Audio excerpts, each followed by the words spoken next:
Kumusta ka, Smart Pinoy? Gusto mong mas maliwanag at presko ang bahay mo? Nasa bintana ang sikreto.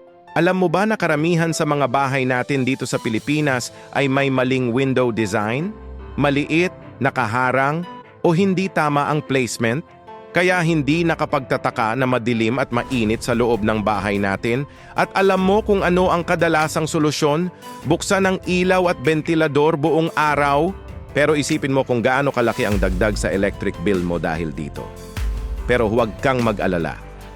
May mga simple pero effective na window hacks ako para sa'yo, para gawing mas komportable ang bahay mo. Una sa lahat, palakihin mo ang windows mo. Mas malaking bintana, mas maraming natural light na papasok, hindi ka na kailangang mag-rely sa artificial lighting sa umaga. Mas maganda pa ang natural light para sa ating mata at kalusugan. Pangalawa, piliin ang sliding o awning type na windows.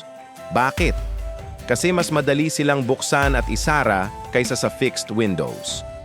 Kontrolado mo kung gaano karaming hangin ang papasok. Perfect din ito kapag biglang bumubuhos ang ulan.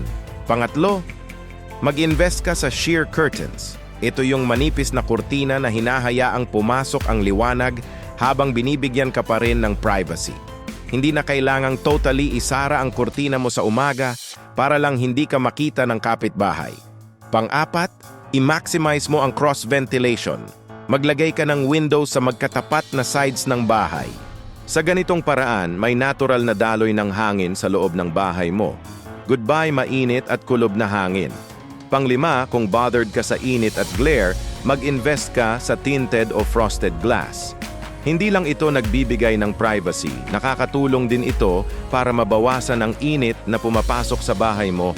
Alam mo ba na ang tamang window design ay pwedeng magbawas ng hanggang 30% sa electric bill mo?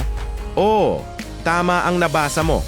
Mas natural light, mas natural ventilation, equals mas mababang consumption ng kuryente. Kaya mga ka-Smart Pinoy, wag nang magatubili. I-apply na ang mga window hacks na ito. Hindi lang mas komportable ang bahay mo, makakatipid ka pa sa kuryente. Abangan ang susunod nating video kung saan tatalakayin natin ang mga pintuan hacks na perfect para sa maliit na bahay. Para hindi mo ito mamiss, i-click mo na ang subscribe button at notification bell. Salamat sa panonood! Kung may mga katanungan ka, iwan mo lang sa comment section. Share mo rin ang video na ito sa mga kaibigan at kapamilya mo para matulungan din sila. Hanggang sa susunod na video mga ka-Smart Pinoy!